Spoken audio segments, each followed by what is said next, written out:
do some Get testing, We Dan. are now recording, and it may or may not work. So Right, hang on. Okay. Yeah. Give me 2 There's only one way to find out, and that's to fight. So where do we start? Should we start with the Falcon and the Winter Soldier? Very long is that title. what it's officially called? Yeah. The Falcon. And Yes, the you've got to have the at the The beginning. The Falcon and the Winter Soldier. All right. Well, that's What that's does the that- most current thing. So yeah, we'll start with that. Yeah. Well, episode 2. Again, just fantastic, good old, wholesome, meaty Marvel fodder. What can you say? Yes, definitely. I mean, I really like the arc and the establishing of more of a relationship between the two. Obviously, that was the focus of the episode, but I think it was handled really well. Like the charisma between Sebastian Stan and can't think of his other his name now. Yeah. Other fella. Yeah. Yeah, but it was really Anthony Mackie. Yeah, Yeah. really good. And I kind of felt that like some of the beats in the story, I liked how they established like a similarity that they both got like prejudice to deal with. I thought that was a really nice. I thought it was handled really nicely. Like it was obviously very poignant, particularly after last year. And I thought the way that Anthony Mackie's character, I don't know whether Anthony Mackie had any involvement in it because of the interviews he's done in the past. Made me think maybe he did. I don't know. But the fact that that kid on the street was like, "Oh, you're Black Falcon," and he's like, "No, I'm just the Falcon. I am me." You know. And I was like, "That's good," because it's almost like it was almost a bit race baiting to say that he's the Black Falcon. Because it's just like, just take him as he is. He's And so I kind of like that trait, considering they're also pushing that angle with Bucky. He's not under the thumb of Hydra anymore. So just take him as he is, let him be his own man. I like when they're doing this sort of stakeout in the warehouse, the banter seems to fantastic. I mean, I love that sort of stuff. Yeah. Especially when Marvel do it. Yeah, definitely. I thought it was going to take a bit of a I can't think of the name of the film now. Lethal Weapon, isn't it? With the two, I was like, that's quite good, and also maybe a bit of a callback to how they did Iron Man 3 with Shane Black, because obviously he worked on like Lethal Weapon, I think it was, and stuff. So I was like, yeah, more of this, please. It was very good. Definitely. Yep. So, Sam, Dan, what do you think? Yeah, I didn't enjoy it as much as episode 1 for some reason. I couldn't tell you why. My brain was just like, it was fine. Because a new Cap. I think that's probably it. I don't like new Captain America. I don't like him. It's like literally the first time he came on screen, I was like, I don't like you. I don't like you. Sorry to the actor, but He was doing a good job. You're not meant to like him. Yeah, that's true. I know that's the purpose of his character, but it's just like, I don't know. It's just he seems real dodgy as a character. Like, there's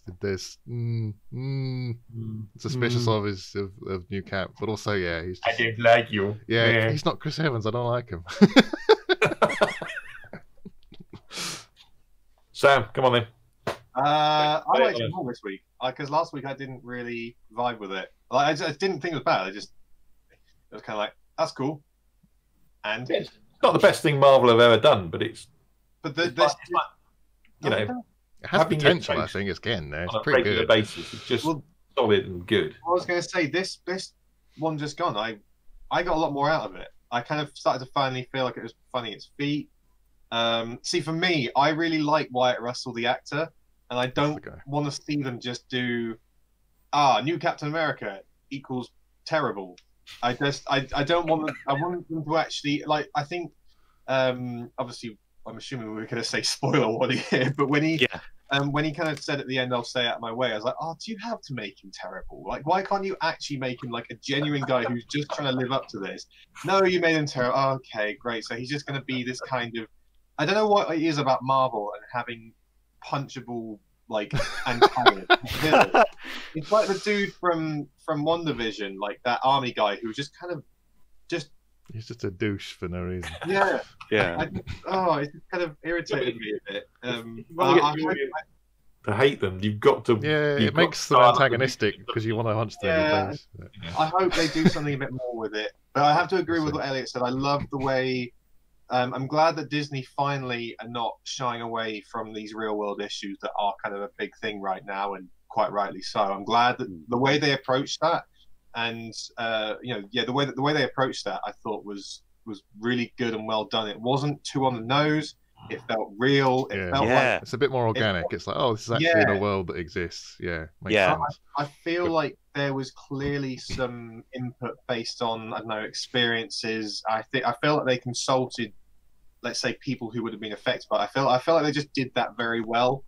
And I also like the duality between the two. Like, you know, you saw how Anthony Mackie reacted, and you were like, or the Falcon, and you were like, yes, I'm totally on board with you, and it felt again like real. And then you saw the way that Sebastian Stan, you know, he reacted, and you were like, I can totally see why you would react in that fashion too. And then, of course, you had the flip partway through, didn't you? That they were immediately there because they saw a black and a white guy arguing, and then immediately it's like, oh no, you're actually a famous person, so immediately we're going to just change our appearance because we're slightly racist or very racist, and then we're like, oh, you're a criminal. Okay, so taking you in. And it's like just the whole how that scene played out with the two different like reactions from our two like hero characters, and then how the police reacted to that whole thing. Yeah, I just thought it was enough. You know, made the point, and it didn't feel distasteful. And it was quite. I think the dichotomy of a white guy being arrested in a black neighborhood, that was quite fun. I just thought that was kind of interesting the way they played that out. Of like, oh, it was a good kind of. It was I like the way they did that. Like, Dave, your thoughts? Have you seen it? Oh, useless. Right, anyway, should we move on? Is anyone? I haven't seen episode 2 of Line of Duty yet, so oh no! With the spoilers, I don't really mind, but yeah. Okay, so just to like, without spoiling anything, it goes up a notch. It does the whole Line of Duty thing where it's like, it was quite notched. Episode 1. I feel like episode 1 was kind of like a good like baseline notch of like, you know, we're back at it. We're back at it. Yep. Things are happening, but this one's like, oh no, where are we going? Boosh. Yeah, definitely. But it had one of the Line of Duty classic long like interrogation scenes. Oh yeah. Right. And there's so much detail. But has the word gobshite or bent coppers? Bent coppers. He did do the thing where he's in the head. He's in like the head office, and he goes, "I'm interested in one thing and one thing only: bent coppers." He did exactly that again. I was like, "Yes, yes!" Hastings is back. Yeah.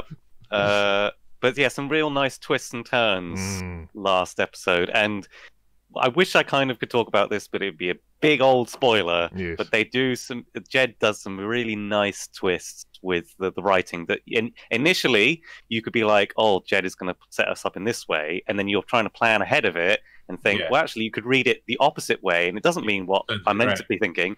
And then he goes, no, it was what I was trying to tell you, and you're like, damn it. Yeah, it's some good old fashioned classic Jed writing of just and so much feeding back as Jed is always in Line of Duty. Just there's this series, series 1 as well. Yeah, cool. Right, I've got to sort that out for next week. It's pretty good. Pretty good. Catch up a bit. Anyway, yeah. The other thing I've been watching, or finished watching, was Bloodlands. That's pretty good. It wasn't, stellar, stunning, but it was good. And like I say, it had I can't remember his name now. Matey boy from Stan Lee's Lucky Man, which if you haven't seen yet, thoroughly recommend. But the other thing we started watching, I can't remember the name of it now. I'll come back to that. Nesbitt. That was the actor's name. Somebody Nesbitt. Yeah, thank you, Mr. Nesbitt. Mr. Nesbitt, as he's known. I can't remember his first name. First name. But yeah, he was very good in Bloodlands, and it was a pretty solid, interesting sort of crime series based in Ireland around the Troubles. Current modern day, but referencing back to the Troubles. And it was good. Sorry, the other thing that we've been watching recently, just started watching, is a series called Fortitude. Oh, I don't know if you've heard of it. It's based on in a fictitious, I think it's Norwegian town in the middle of bloody nowhere. And it's kind of mixture of horror, psychological thriller, and drama. It's a bit of a weird mix. It's quite dark. It starts with this guy played by Michael Gambon. Fantastic. Oh, good. On a beach with all these frozen bits of ice, taking photographs, realizes that a guy's being attacked by a polar bear, tries to shoot the polar bear and shoots the guy instead.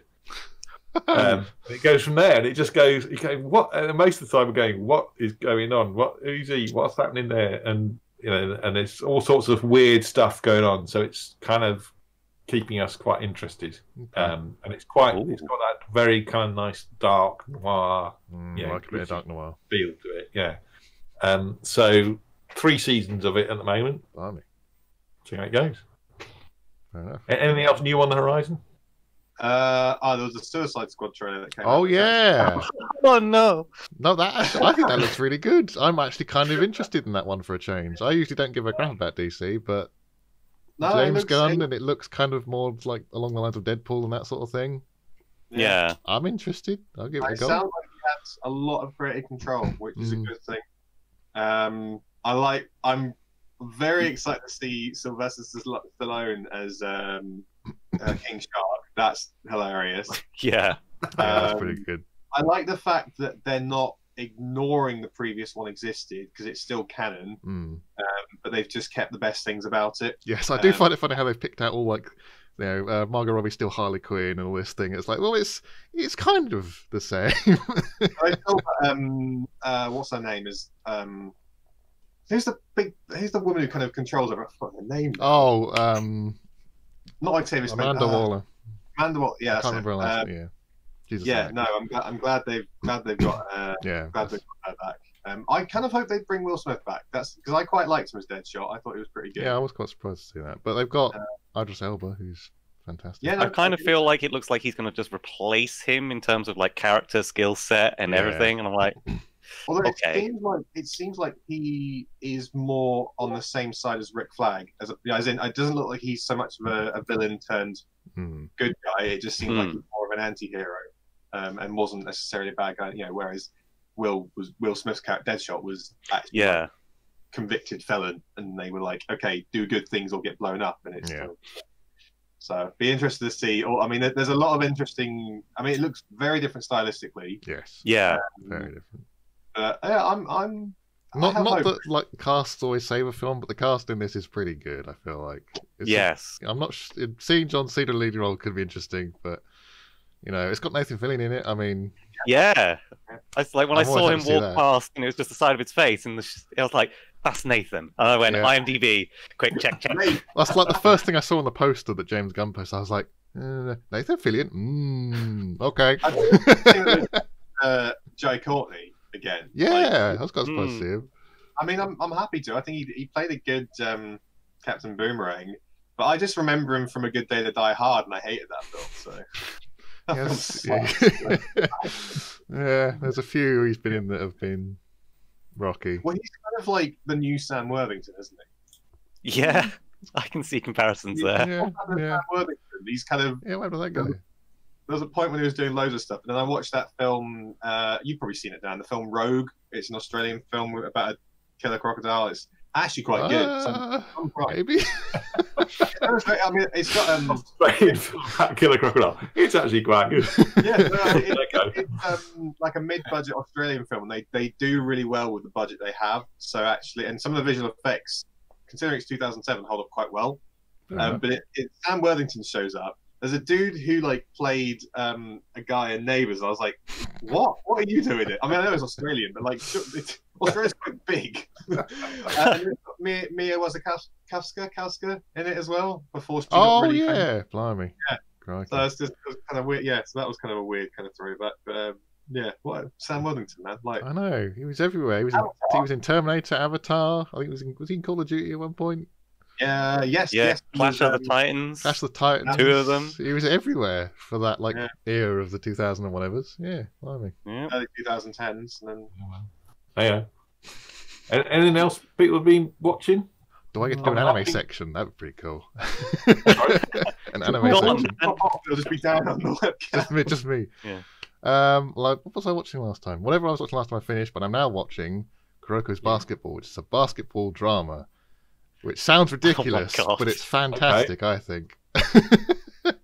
So you know those anime tropes of like people screaming and with like the like coloured lines behind them. Yeah, it's just that all the time before they dunk a ball, and it's fantastic. I think it's brilliant. So, what are the comparisons to Space Jam? That's what I need to know. I mean, it's a cartoon. Yeah. Okay. Any more? They kind of have superpowers, but not really. So, like, the main guy is really good at jumping, like, super high. I'm not being sold so far, but there we go. You're not supposed to be. I don't care. But the main character, Kuroko, has the ability to, like, misdirect people so they don't see him on the court, so we can pass without being noticed. And he, like, does these, like, touch passes, and it's like, how was he wasn't there a second ago? Where did he come from? And he appears and, like, passes it to the guy who dunks it. It's just a good time, I think. So there you go. That sounds pretty hilarious. It's pretty funny. Amazon's new mini film, I think it is, called Made in Italy with Liam Neeson's. Liam Neeson. The Liam Neeson's is pretty good. There's a entertaining drama thing, but also almost finished Vikings on season 6. Almost. Yeah. Well, I'm having to fit that in around a lot of other stuff, so Okay. How are you on the second part of Series 6? I assume by now. Yeah. So the final string. Things are coming to a head. Yeah. Oh my goodness. Yeah. I really like the way the series ends. Not because you haven't all seen it, but no spoilers. But I think it ends in a nice kind of. It rounds everything off nicely and kind of. Yeah. Has everyone here done Black Sails? No. Oh my goodness. No. You should get on that. You should get on that. Sorry. New season of. I did 2 seasons of Black Sails way back, and you've got one more to go then. Yeah, that's worth finishing off. It is. Sam and Elliott is very good. As the first person to watch it. Unless you hate pirates. Yeah. It's just it's Treasure Island with guts, basically. Yeah, it's quite a lot of guts. I think it's meant to be a prequel to Treasure Island, basically, isn't it? That's the idea. Right? Oh, really? Yeah, it's kind of like a pre-Treasure Island, or like more about like Flint and all that sort of stuff. Do the Muppets show up? They do not. Yeah, which Treasure Island are we talking about here? The actual book Treasure Island. Not Treasure Planet, not Muppet Treasure Island. Treasure Island, the original. Yeah. The only other thing I watched this week was I put in our family chat as I rewatched the second Independence Day. Oh my God, mean, it's good fun. No, really? No, he says. I mean, look, you know me. I've got a big capacity for this sort of stuff, but I think what I hate about it is the ship is the size of Europe, and it just is kind of like.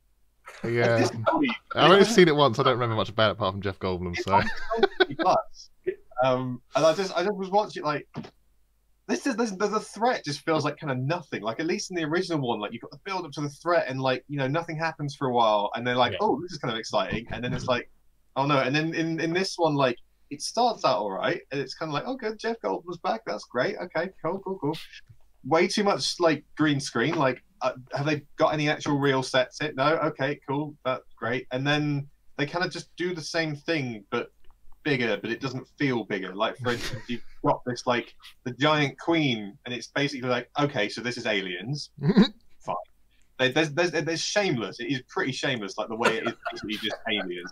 But then it's the fact that like what happens is that you kind of have all this bit of like, it's kind of like the film 2012. So you've got the ship flying over London, all these kind of, the gravity's all screwed up, and you've got the Burj Khalifa landing in London. One thing, London was destroyed in the first film. It's like, oh, you've rebuilt it perfectly, and you're you see that. What's the workman standing around going, oh, that was. Yeah, glad we got that done. Oh, bugger. That whole scene should have come after this. There's another scene where it's just like a quiet, like, you can see the whole sea, and you see the shadow slowly coming over. It's like, why didn't you have the shadows coming over before you're showing all this destruction? Like, it's just it loses all impact because you know what's coming anyway. Like, the editing is really bad, but then you've got this ship the size of like 3,000 miles across, and it's just like, well, one, I'm pretty sure it's actually physically impossible. There's a thing about like size and how there comes a point where it just becomes impossible unless like, with technology that alien technology. Whoa. Space magic. I always wave that flag. I suspend disbelief to a point, but it's just, I think what the final thing you have to suspend most of your entire brain to watch that film and enjoy it, which is I don't find difficult, but like the final point, entertaining nonsense. There you go. Let the man speak. Right, the final point I have is just to do with the way they frame and scale it. Like, the reason that the first Independence Day works so well is because the ships are massive, but they're framed so well, and like you've always got reference for scale, always. And then when this one shows up, like you kind of it cuts out and you see like the Earth, and it's like, oh look, that's wow, okay, that you get that shot, but a lot of the time you just don't really get that impending scale, and the scale changes, and like where it is changes. There's no kind of point of reference, and it's really obvious. I feel like there's a point where it gets too big, where you can't sort of scale it in to be like, oh, it's massive. It's more like it's just so big you can't comprehend it. Yeah, it's just kind of like at least with the Death Star, you kind of like in good example is Rogue One. Like the Death Star is probably around that same size, probably around about 1,000 to 3,000 miles across the thing.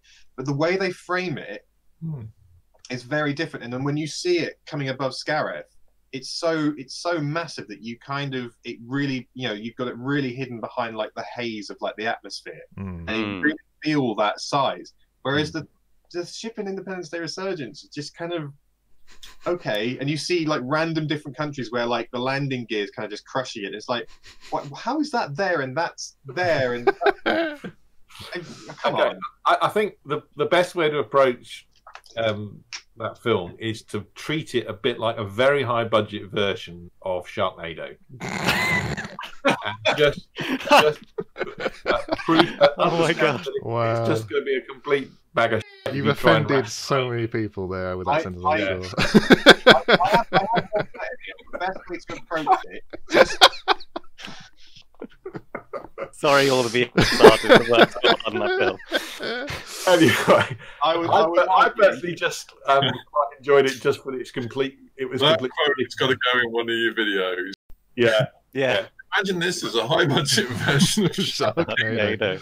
That's kind of my goodness. I think the best way to approach it is the best way to approach it is to avoid it entirely and watch something else. Exactly. Go and watch Rogue One instead. There you go. Go and watch Rogue One. Go and watch something that's got good scale. It's the reason why that the Godzilla from 2014 has such great scale and kind of you really feel it. Whereas King of the Monsters is just kind of like, this is kind of cool, but okay, it's just kind of after a while. It's the same reason the second Pacific Rim is crap. It's On the other hand, if you are a late Transformers, late Pacific Rim, Sharknado fan who wants a little bit of entertainment, wait. Did you just put Pacific Rim in the same category as Sharknado? Hang on a minute. Hang about. Oh dear.